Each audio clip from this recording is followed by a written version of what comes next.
Today on M3, we're going to take a special trip to the island of Crete, where we'll learn the fascinating history of the ancient Minoan civilization. Let me just book the appropriate travel arrangements here. Oh dear.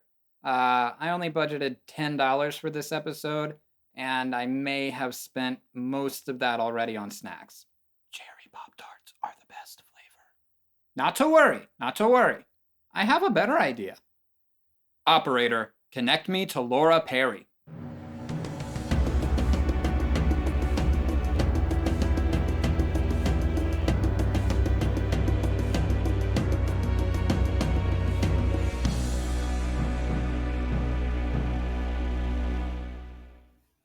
Welcome to Music, Myth, and Magick. I'm Eric Arcadian, and today I'm speaking to Laura Perry. Laura is an artist and author. She's written several books, including Labrys and Horns, which we'll talk about in a little bit. And she's also the founder of Ariadne's Tribe, a worldwide inclusive Minoan spirituality tradition. Laura, thank you so much for being on the show with me today. Thanks for having me. Well, to kick things off, can you tell me a little bit about your background? About me. Well, I'm a jack of all trades, Jill of all trades, whatever that saying is. I'm a writer. I'm an artist. I am pagan clergy. I started out in the pagan community, as so many people do in Wicca. That's sort of the gateway drug for many of us, and over the years, I've explored a wide variety of different cultures, traditions, pantheons. And throughout that time, there was one pantheon in particular that was sort of stalking me. And so that is where I've kind of landed these days, with at least the public aspect of my pagan spirituality, focusing mostly on the ancient Minoans. So I've been reading your book, Labrys and Horns. Let's talk a little bit about that and the ancient Minoans. I mean, who were they and why were they important? So they were a Bronze Age culture based on the island of Crete in the Mediterranean Sea, just south of Greece. They were important because they're really the earliest European culture that we have a whole lot of information about. Obviously, there were people in Europe and the surrounding areas, for hundreds of thousands of years before that. But the Minoans were the first literate European culture. They were actually not Greek. That is a common misconception. The island of Crete has been a part of the modern nation of Greece, for just over a century. But before that, they were ruled by the British, the Ottoman, Turks, the Persians. Everybody wanted a piece of Crete because it's at a crossroads kind of place in the Eastern Mediterranean. It's just south of Greece, just west of the Levant and Mesopotamia, just north of Egypt. So it's at a sort of lucky, crucial crossroads in the Mediterranean, and that helped the Minoans become extremely wealthy traders. They were a seagoing trading culture, and so that they were literate. We can't read what they wrote. We can only read what other people wrote about them later on. But they were what we might call a high civilization. I'm not too keen on those kinds of terms, but by modern standards, they were kind of high tech. They had big cities with paved streets, enclosed sewers, aqueducts, piped in water, manual flush toilets. So they're kind of fascinating just from that frame of reference, just because they were kind of high tech and literate, but also because they had a fairly unique religion, and that shows in their art and in the temples that they built. And so that's a big reason that a lot of modern pagans are interested in them. So, what happened exactly with the writings and the linear scripts, and where does the information that we know about them come from exactly?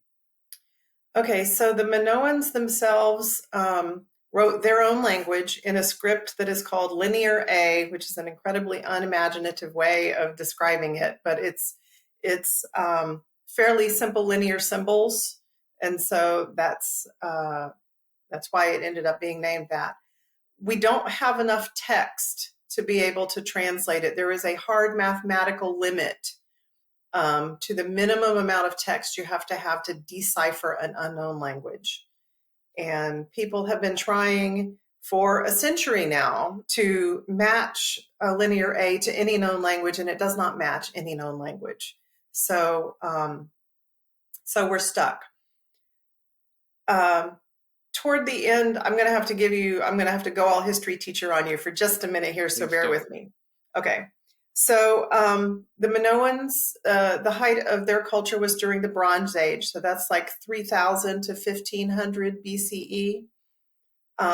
It's about the same time as Stonehenge was being built, about the same time as like the Sumerians and the Babylonians, the same era as a lot of the Egyptian names that people are familiar with, like Akhenaten, Nefertiti, Tutankhamun. So it's that era.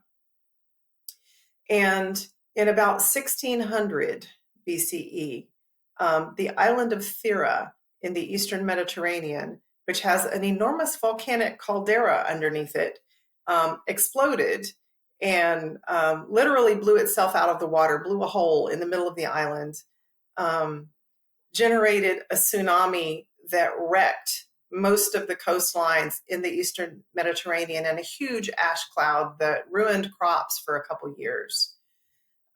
It was a major disaster. The tsunami scoured the northern and eastern coasts of Crete.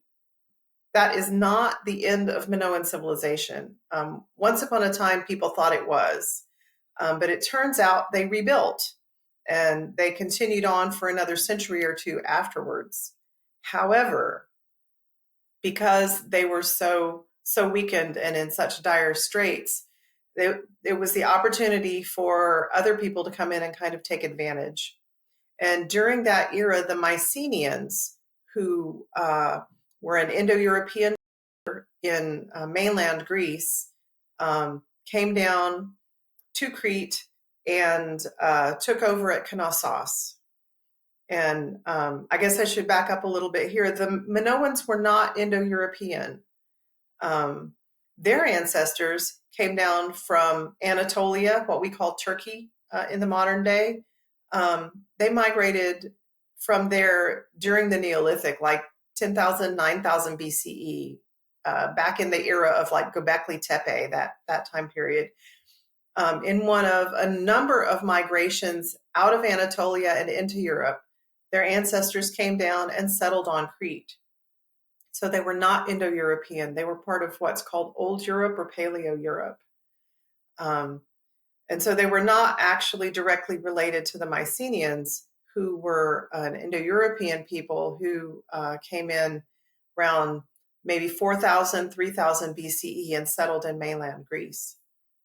So the Mycenaeans took over at Knossos and attempted to take over the rest of the island. They were bent on conquest, which was fairly different from the Minoans, who essentially wanted, the only kind of conquest they wanted was economic. They were traders. And so that era, those last couple centuries after the Thera eruption, is called the Mycenaean occupation of Crete. And it ended in the destruction of the Minoan cities by either the Mycenaeans or their hired mercenaries, or that was pretty much the end of the Minoans. But while the Mycenaeans were occupying Knossos, they developed, or they had the Minoans develop for them, whether they did this freely or not, we don't know, had them develop a script that they could use to write their Mycenaean Greek language with. And so essentially, they took Linear A, which the Minoans had already been using for several centuries, and adapted it to write Mycenaean Greek. And that script is called Linear B. And we have so many of those texts that a collection of people were able to work on them and eventually decipher them during the middle of the 20th century. So we can read that. And that is from the Minoan era, but it's all written by people who may or may not have been friendly to the Minoans. So the Linear B texts give us an idea of what life was like at Knossos during the Mycenaean occupation.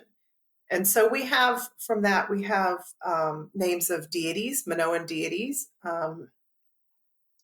clergy titles, place names, personal names, stuff like that. So we do have some information actually from that era. But it's kind of like reading what the Romans wrote about the Druids. It may or may not be, we don't know how altered it is, but at least it's from that era. And then shortly after the end of the Minoan cities, we come to something called the Late Bronze Age collapse, which was a sort of major time of chaos, government collapse, climate change, unrest. It was all the infrastructure, or most of the infrastructure in the Eastern Mediterranean just kind of dissolved. And it wasn't until several centuries later that we get, for instance, classical Greek civilization. And so whatever information about the Minoans survived through the LBA collapse was pretty garbled and fragmentary by the time we get to the era of classical Greece. So all the other information that we have, all the other text information that we have about the Minoans is from the classical era, when the classical writers took whatever fragments were still floating around in like folklore and all that, and wrote them down accurately or not, depending on their own particular needs and goals at the time. So yeah, it's the text-based information we have is really, it's like a jigsaw puzzle, only we don't have the box, so we don't know what the picture looks like, and we're missing a lot of the pieces. Wow. I really appreciate that detailed explanation. I can't even imagine what it would be like to try to decipher an ancient language, let alone one where there is such limited source material from. Yeah. But like in their heyday, they were interacting with other cultures, right? And trading with other cultures. Oh yeah. Yeah. The Egyptians, the Canaanites in the Levant, the Sumerians and Babylonians in Mesopotamia, the people of mainland Greece, they traded all the way up into Anatolia, modern day Turkey.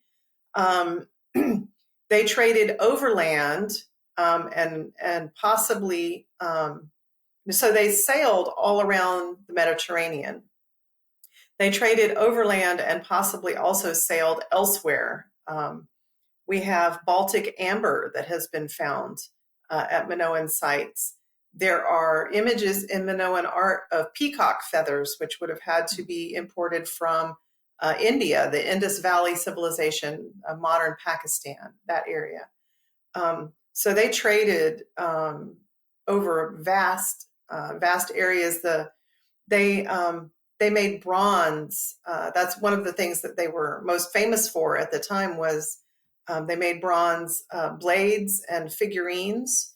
And bronze is an alloy of copper and usually tin. And the tin that they used was imported from Cornwall in Britain. So trade in the Bronze Age was really, really pretty expansive. It was not just some guy, carrying a backpack full of stuff to the next village over. It was an intricate tapestry of trade routes, overland and seagoing trade routes over vast distances. Wow, it sounds like they pretty much got around with everybody in the ancient world, and that must have given them kind of some sort of cultural influence over all of these people that they were dealing with. There must have been some intermingling of ideas, Oh yeah. and some of the ancient Minoan religion and deities were those kind of passed down through other cultures.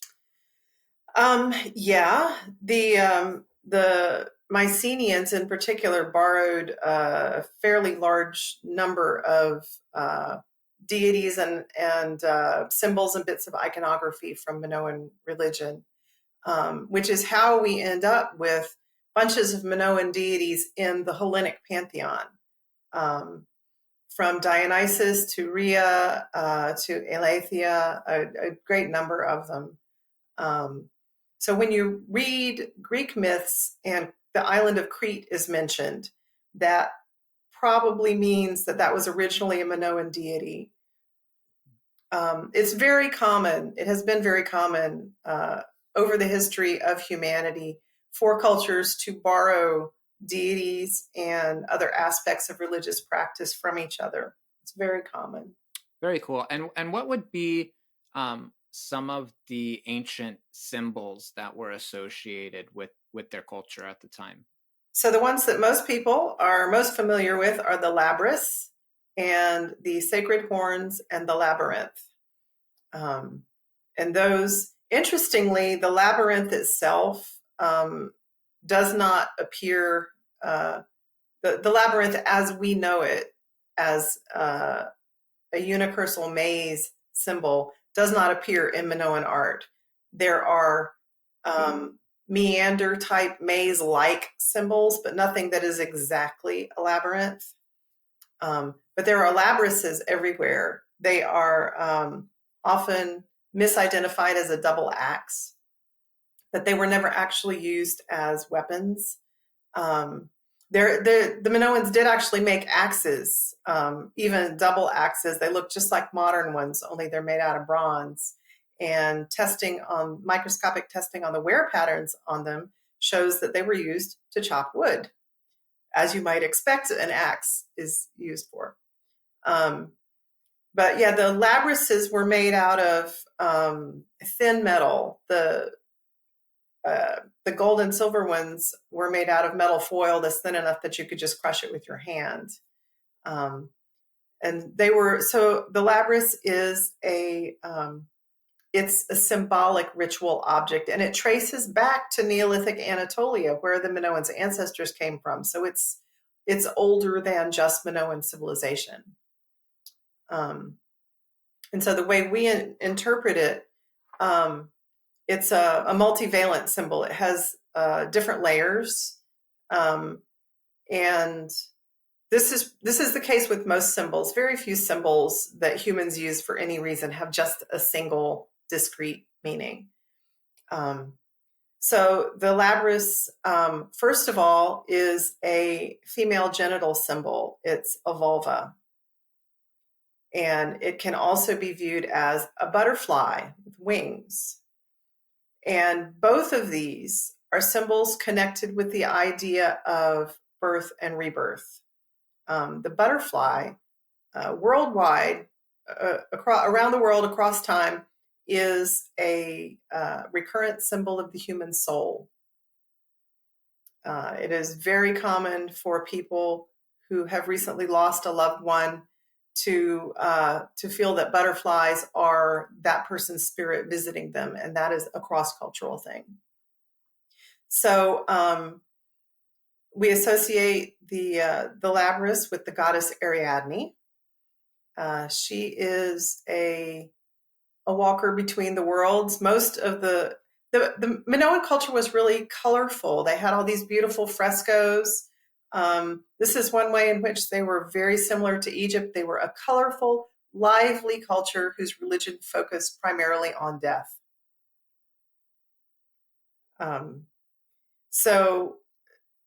Almost all of the Minoan deities have something to do with the underworld or psychopomp characteristics, something like that. And Ariadne is among them. She spends part of her time with us in the world above and part of her time in the underworld. We actually have, there is some discussion about the probability that the Eleusinian Mysteries had a precursor in Minoan Crete. And so in Ariadne's tribe, we have developed lore around that, a mythos around that. And instead of Demeter and Persephone, the deities who star in that story are Rhea and Ariadne. And instead of abduction and distraught grief, we have a mother-daughter pair who have jobs to do. They have responsibilities toward their children, the humans. Rhea is a mother goddess. She's the grain mother. She gives us the gift of grain, agriculture. And Ariadne is the queen of the dead. So during the dead season of the year, which in the Mediterranean is the summer, it's the dry season when nothing grows, she willingly and lovingly descends to the underworld to take care of the spirits of the dead there. And then when the rain starts, when the rainy season begins, about this time of year, actually, she comes back to the world above. Her mom actually has to go get her. Earth Mom, Maria, has to go down into the underworld and let Ariadne know that it's time to return, because time doesn't work the same way in the underworld as it does up here. And so Ariadne cannot know when the right time is. So Rhea tells her. And in fact, today, right now, as we're recording this, we're in the middle of the mysteries, the 10-day Minoan Mysteries. So this is the perfect time to be telling this story. So as the rains fall and the ground softens, the farmers plow the earth and plant their crops, and Ariadne returns to the world above with the first green sprouts in the field. I had so many questions I was going to ask you about all these different cool things that you were saying, but then you mentioned these 10-day mysteries, and so that's the burning question that I want to ask now. What's involved with the mysteries? The mysteries, the cycle of being, life and death and rebirth. Anybody who's read up on the Eleusinian Mysteries knows that it's roughly focusing on similar subjects. It's an agricultural mystery, so it had to have developed during the Neolithic or later, because we didn't have agriculture before then. So it's about the cycle of the growing season, the green sprouts in the field. Ariadne returns to the world above. She's here. She is the embodiment of the grain crop. She is the gift that her mother has given to humanity to sustain us. And so she is here in the world with us as the grain crop grows throughout the mild, rainy winter. And then in the springtime, that's harvest time in the Mediterranean.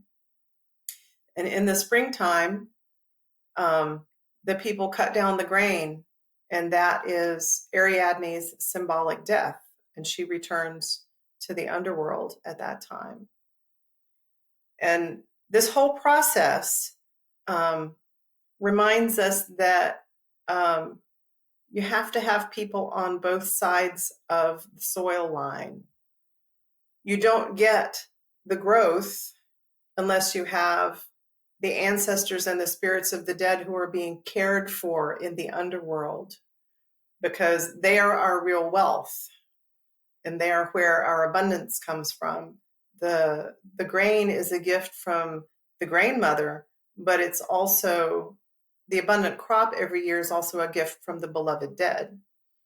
And so it's life and death kind of woven together.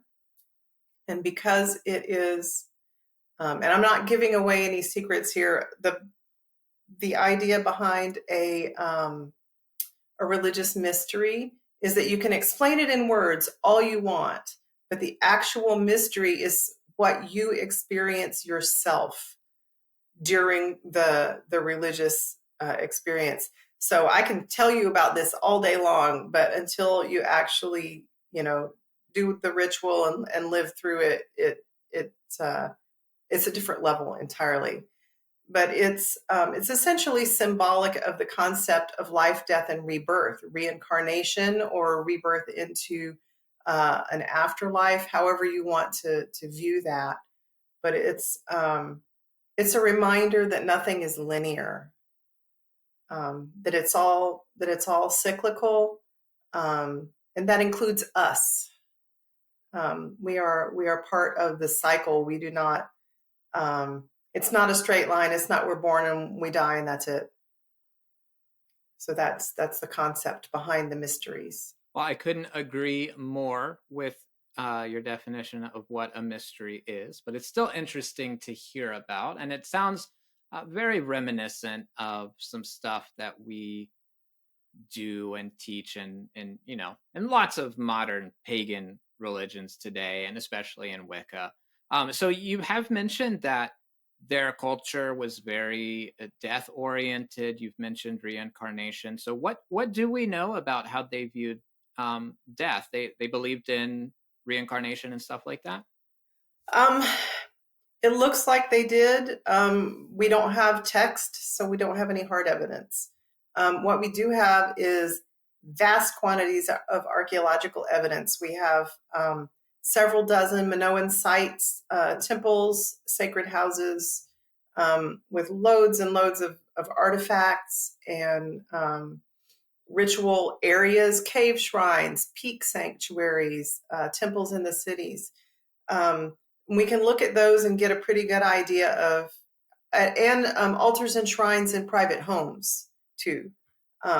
And so we can look at those and get a pretty good idea of what they prioritized in their religion. The very earliest religious activity on Crete was on the plazas in front of the communal tombs. So that's where Minoan religion started, was people having seasonal communal feasts and making offerings, food and drink, to their beloved dead. And so that's the beginning of organized Minoan religion. And so from there, we move to villages and towns and temples. There are these very interesting moats around. So if you've seen Minoan art, you've probably seen that they have these pillars, these columns that are tapered. They're wider at the top and they taper narrow toward the bottom. So those are the most well-known Minoan columns, but they also had square ones, square stone pillars, and they had those in the lower levels of the temples. And around the base of them, they would dig these little moats into the floor. And that's where they would pour libations. And what is the point of digging a hole in the floor to pour a libation into, unless you're sending it to the underworld? And even into the era with the big temples and the large gatherings, they still continued to have religious activities at the tombs and the graves. That never stopped. I'm actually in the middle right now of developing a workshop about death and dying from a Minoan perspective. So I've been kind of immersed in that for a little while, and it struck me, some of the first interactions with the dead that I ever remember reading about were in Greek mythology, where people are giving burnt offerings to the spirits of the dead, and the spirits of the dead are antithetical to the living and angry at them, and it's like not a safe kind of relationship. And I really don't see that among the Minoans, what really strikes me is that they're something they appear to have continued, something they brought down with them from Anatolia during the Neolithic and that continued all the way into the Bronze Age, was a close and loving relationship with the dead. So, for instance, they practice what's called secondary burial. So I will warn anyone who's listening that I'm going to be very detailed here. So just fair warning. So the communal tombs had sort of platforms where you would lay out the corpse when someone had died. And you would do that, have the funeral right when they died. And then seasonally, it looks like probably at the equinoxes, people would come and they would have these gatherings where they would make offerings and share food with each other and with the spirits of the dead. And they would open up the tombs and they would check on the remains that were in there. And when any of the remains had decayed down to the point that there was nothing left but bones, they would disarticulate the skeleton. They would take it apart piece by piece and lovingly store it in a sarcophagus, a rectangular box, usually along with the remains of other relatives. So they were put together like that, and that's called secondary burial. It is still practiced in some rural areas around the Mediterranean today. So we know how it works and what it means. And the idea behind it is that as long as your body still kind of looks like you, you're not done dying yet. That it requires a complete dissolution of who you used to be physically before you are done dying and can go on and do whatever it is that you do next. And so it is the family and the community's responsibility to take care of the dead during that process, to check on them, to lovingly provide second burial. And so we find a number of these sarcophagi with the remains of multiple related people in them. One other thing that really strikes me is that another of the practices that they brought down with them from Anatolia and that they maintained into the Bronze Age is burying the dead under the floor of the family home. So I tend to think maybe death might not seem so scary if you know that you'll still be with your family and they'll still be taking care of you even afterwards. So it's just a different relationship with death. It's not at all antithetical. It's very close and loving. Well, that spawned probably like 20 questions in my mind that I could ask about all of those historical details, which is fascinating. And it sounds like we certainly know quite a bit about their views on death and the afterlife and their religious practices and everything under that umbrella. Now, do we know what kind of activities they might have enjoyed in their day-to-day life? Do we know how they might have used music in their practice and stuff like that? Yeah. Well, we have both images of their music and a few actual instruments. So we know that they had the lyre and the double flute. We don't know if it was the same as the reed instrument, the aulos, that the Greeks had later, but there are images of a double flute.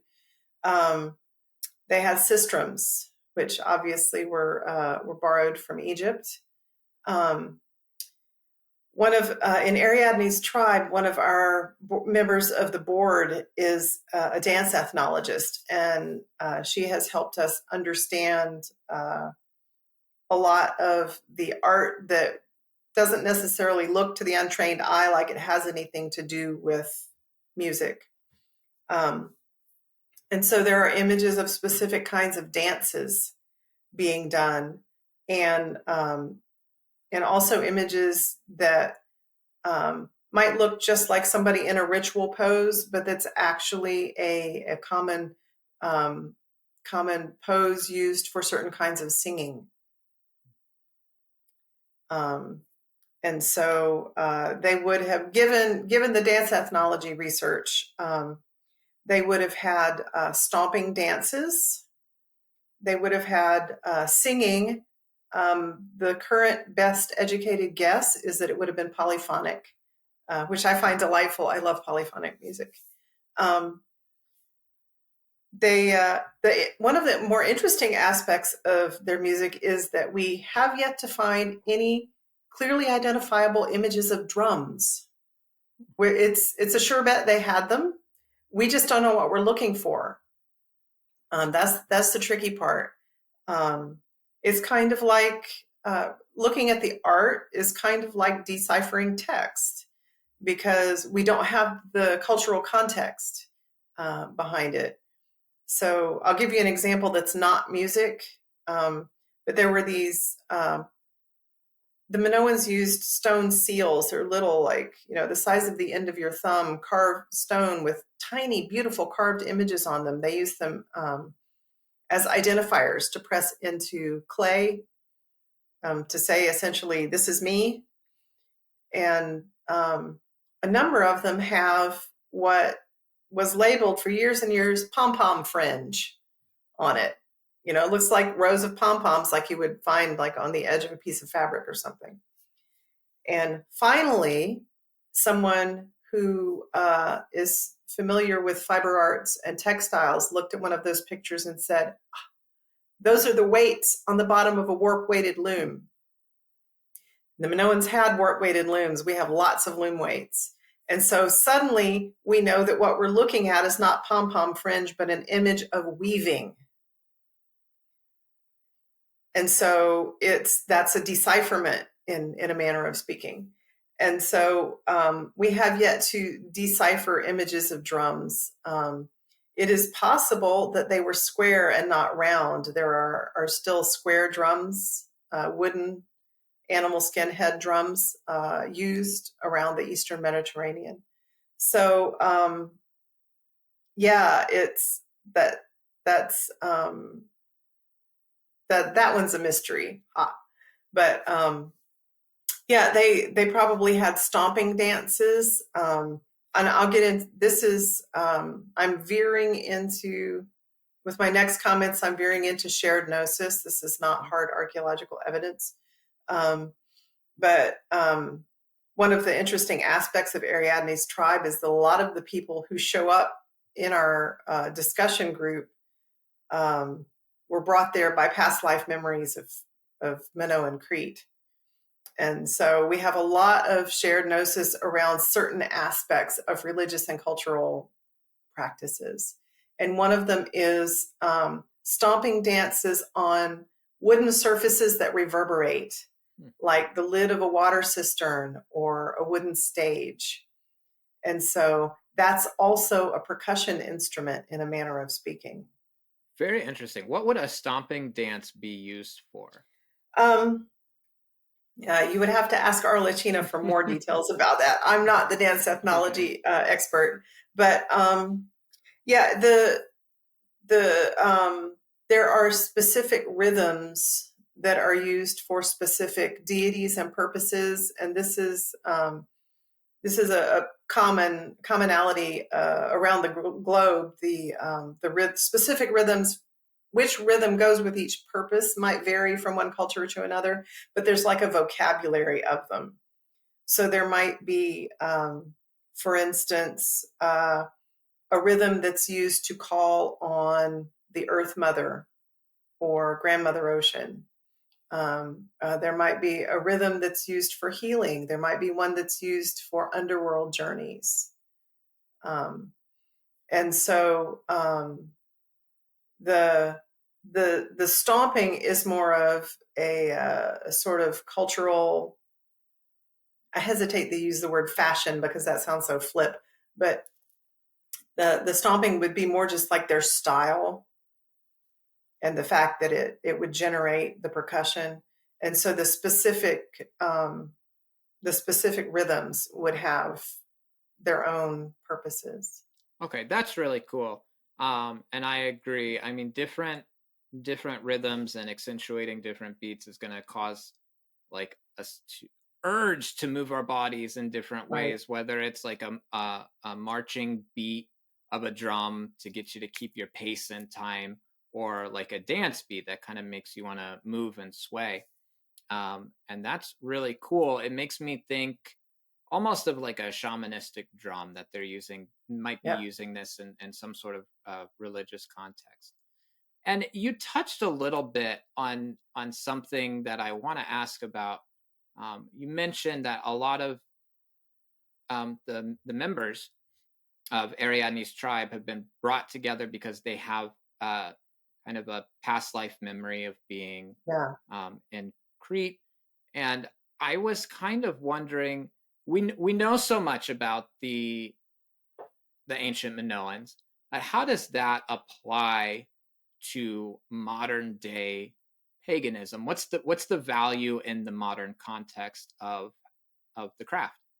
I think there's several angles to that, several answers to that question. Of course, the first one is that it helps people feel more connected to the ancient culture and therefore to the religion. Um, it in many cases it seems like the deities are using the past life memories as a way to communicate with us now, as a way to sort of nudge us in a particular direction. Because I mean, assuming you believe in reincarnation, it would make sense that we've all had multiple past lives in a lot of different times and places. And so which ones you focus on or which ones you sort of get the tap on the shoulder about, um, might depend on which deities you have a closer connection with in this or any life. You know, yeah, it seems like I'm a fiber artist. I'm a weaver and a spinner, and so I use thread and weaving and web kind of language a lot. But it feels to me like a lot of people are kind of drawn along that thread. Like if this was something that was meaningful enough to them in a past life that they're remembering it again now, that adds to the meaning now when they make the connection with those deities. And I'm not saying that people who don't have past life memories can't connect with the Minoan deities and that it's not meaningful. That's not what I'm saying. But it does seem to be a surprisingly common um, happening in Ariadne's tribe anyway. Okay, so a couple of things. It's interesting you brought up the weaving and spinning because I heard you say in another podcast. I think you referred to them as pre-industrial skills or interests. So what falls under that umbrella? Pre-industrial skills, the phrase is usually used to refer to anything before the factory era. Um, and where you put the cutoff depends because there are several different industrial revolutions, right? Because like during the Middle Ages, they invented the water wheel. And so that's, so you could then mill grain and card wool and do things like that on a sort of early industrial level. Um, but yeah, the things that people did before they could go out to Walmart and buy stuff.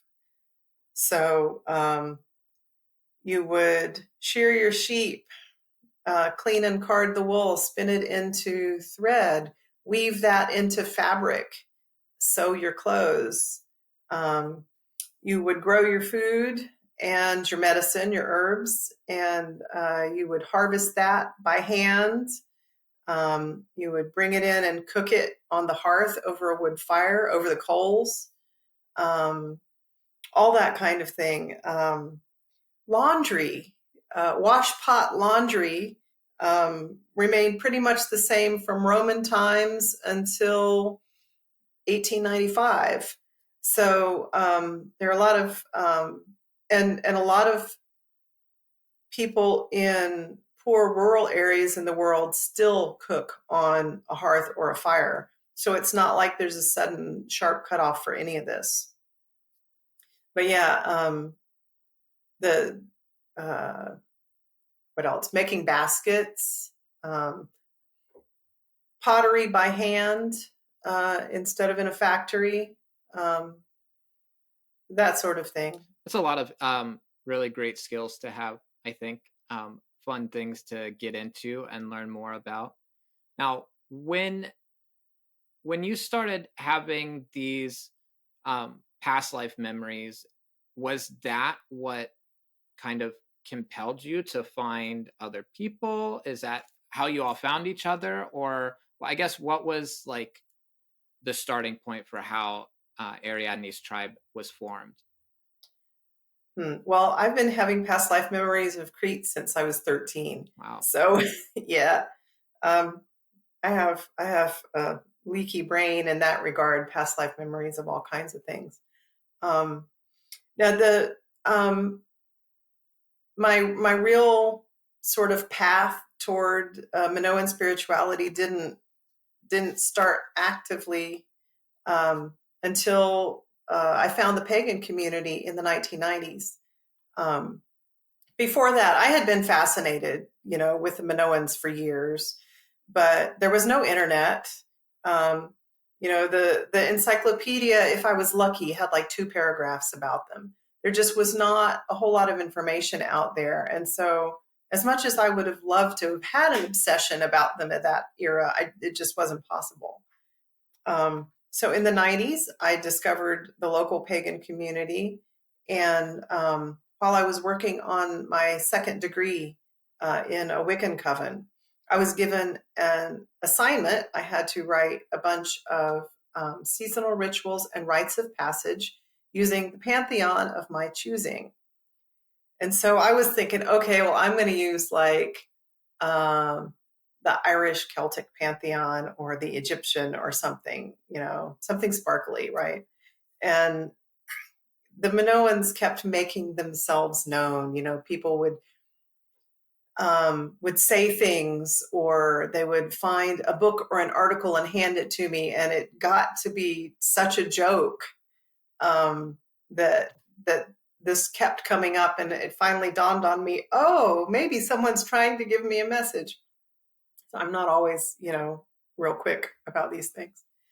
And so I chose the Minoan pantheon, and I did my best, given the infancy of the internet and what information was available out there, to scrape together a reasonable Minoan pantheon. It was very rudimentary at that point. But I wrote the rituals, and that group performed a lot of them. And so we got to know the deities. So fast forward 20 years, and I finally put those rituals together with a bunch of information about life in Minoan Crete, and published it as a book. So that was the first edition of Ariadne's Thread. That was a Moonbooks publication. And I thought, oh, wouldn't it be fun if I could find some other people who also like Minoan spirituality, and we can talk about it, maybe in a Facebook group. And so I started the Facebook group, Ariadne's Tribe. And I figured I'd get a couple dozen people, and we would hang out and talk about the stuff that we did separately in our own lives.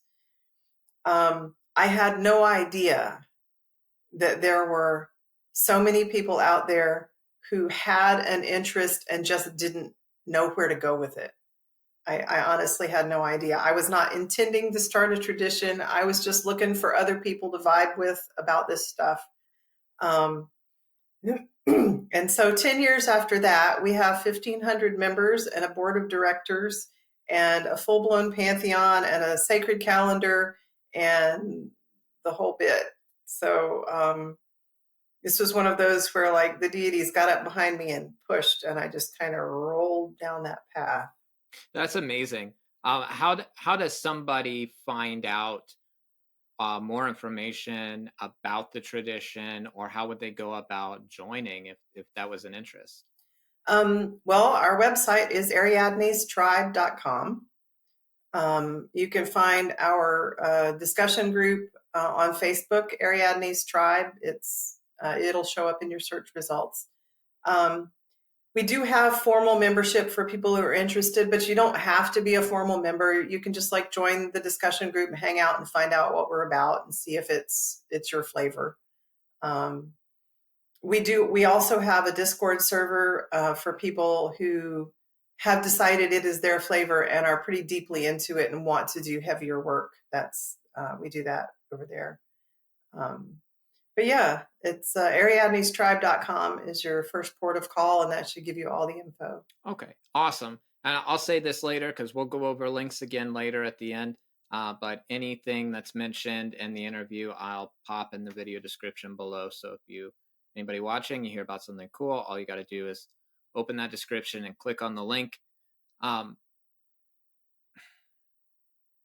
We've talked a lot about history and stuff like that. And I also want to talk about your tarot deck that you designed, because I found that on your website. That looks really cool. Can you give me a brief synopsis on that?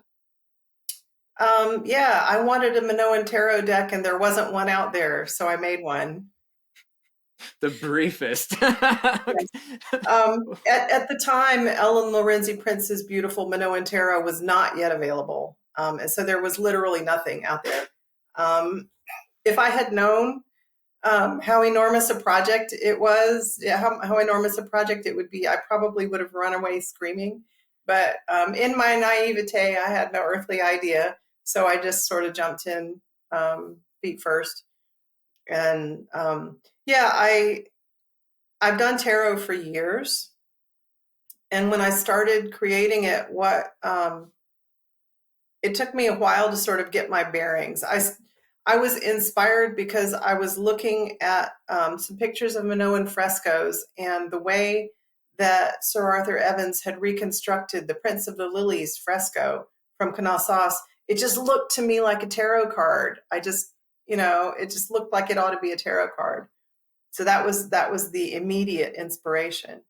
But I started trying to design it, and I realized that all modern tarot has some kind of a Christian framework around it, the symbolism, even if there's also like ceremonial magic kind of stuff added in. But like the Waite Smith deck is full of Christian or Christian adjacent imagery. The Minoans disappeared 1,500 years before Christianity ever began to exist. So I, once again, not knowing how big a project this was going to be, I decided I was going to deconstruct tarot. I started with, I started with the standard Waite Smith format, the 22 majors and the 4 suits of minors. And I looked at each card and I said, okay, if I were an ancient Minoan artist, how would I depict the meaning and idea behind this card using only symbols known to Minoan culture? And so that's what I did. So I looked at each card and said, what does it mean really? And then how would a Minoan artist depict that meaning? And so and I used, I researched the pigments that they used to paint the frescoes. And so I used only the color palette that was actually used in the ancient Minoan frescoes. And each of the majors is based on a specific work of Minoan art. So there's like the snake goddess and the prince of the lilies. It's a lot of it's probably very familiar to most people. Wow, that is so in depth. All of the research and just the mindset that you must have had to put yourself in to Yeah. reimagine the meanings of the tarot cards. But what really jumped out at me when I was looking at it was that your court card system is a little bit different. Can you touch on that a little bit? Yeah, yeah. So one of the aspects of Minoan culture that a lot of people find very attractive is the gender equality. Sometimes it's phrased as the high status of women, high meaning like equal. Um, but the way modern tarot cards are arranged is not equal, right? So there's the king, and then below that is the queen, and then there's a knight, and then below that is the page, and that ain't equal. And so I started researching early tarot decks, and there is a series of decks from 15th century Italy called the Visconti Tarocchi decks, and they are. This was from the era when they were commissioned from artists by wealthy people and given as gifts at weddings and things like that. And there is one particular version that is held in the Carrie Yale library collection that has 6 court cards instead of 4 in each suit.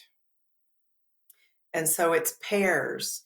So instead of the king being above the king and the queen are a pair, and then there's a pair of knights and a pair of pages for each one. And I said, there's my gender equality. And I realized that it's binary. And so, that is still a drawback, but it's better anyway. And so I looked at those and said, okay, the Minoans didn't have a king or a queen, despite what Sir Arthur Evans desperately wanted.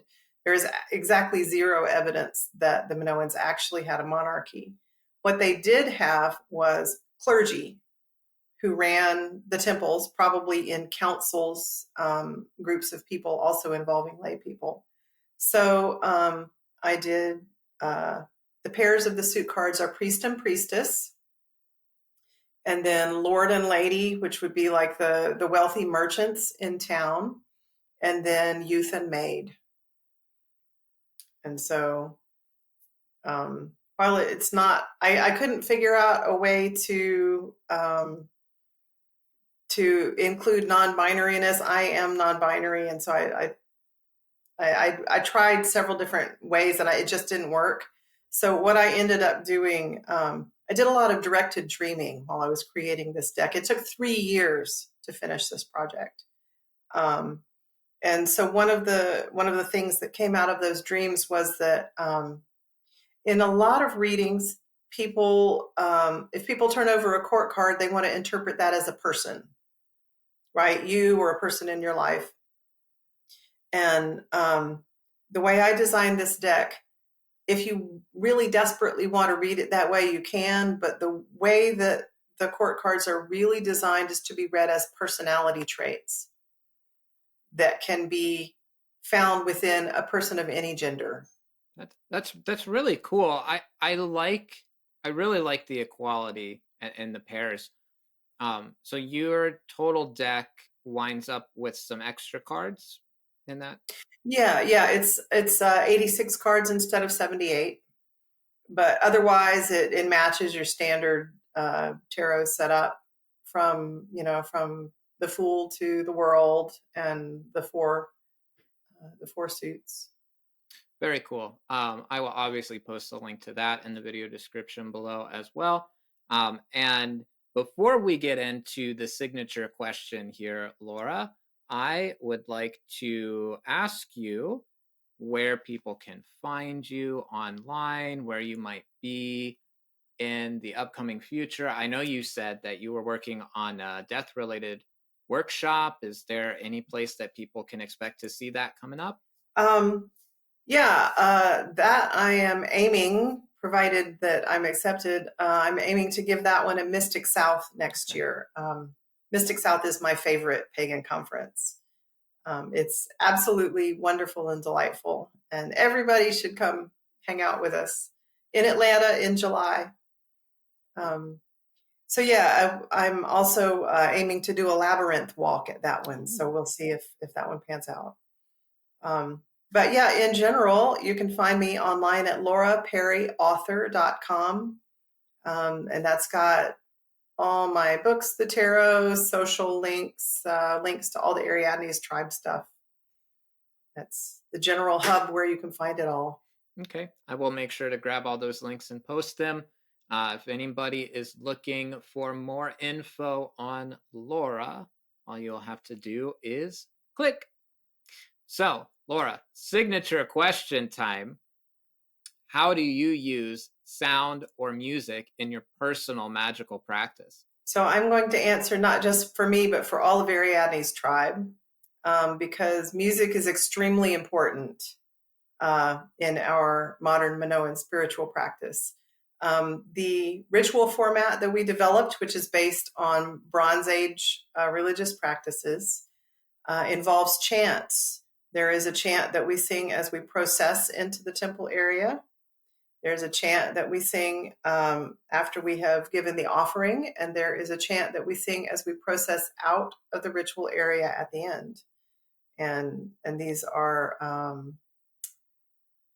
ways that we connect with the deities and share joy. Reverent joy is a big aspect of our practice, and music is such a good way of expressing that. We also have I have composed a bunch of other songs and chants that I use regularly, and that a lot of the tribe members also use. They're all on the Ariadne's Tribe playlist on my YouTube channel, so they are available for. Please feel free to incorporate them into your own spiritual practice.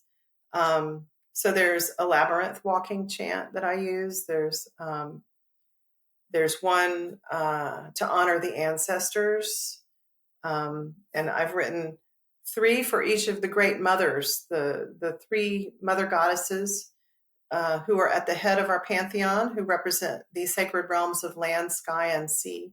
So there's one to Rhea, who is the earth goddess, and one to Tarasia, who is the sun goddess, and one to Poseidaya, who is the sea goddess. And I just this spring embarked on another one of those projects that's probably way bigger than I want to think about. I'm doing a chant for each of the festivals in our sacred calendar. And so I've written the first one, which is for the blessing of the ships, and we recorded it, and it's currently in the sound engineering phase.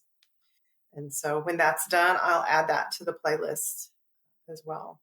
That is really cool. Okay, I can't wait to hear all of those. And you said you guys use like a chant processing in and out of ritual, right? Now, are those up on the Yes. YouTube channel as well? Yes. Yeah. The parts of our ritual are called preparing, welcoming, inviting, offering, listening, and returning.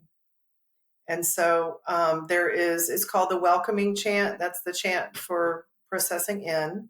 And then the offering chant, that's self-explanatory. And then the returning chant is the chant for processing out. And the ritual structure is also up on the Ariadne's Tribe website if anybody wants to explore that. Okay, perfect. I can't wait to go listen to those.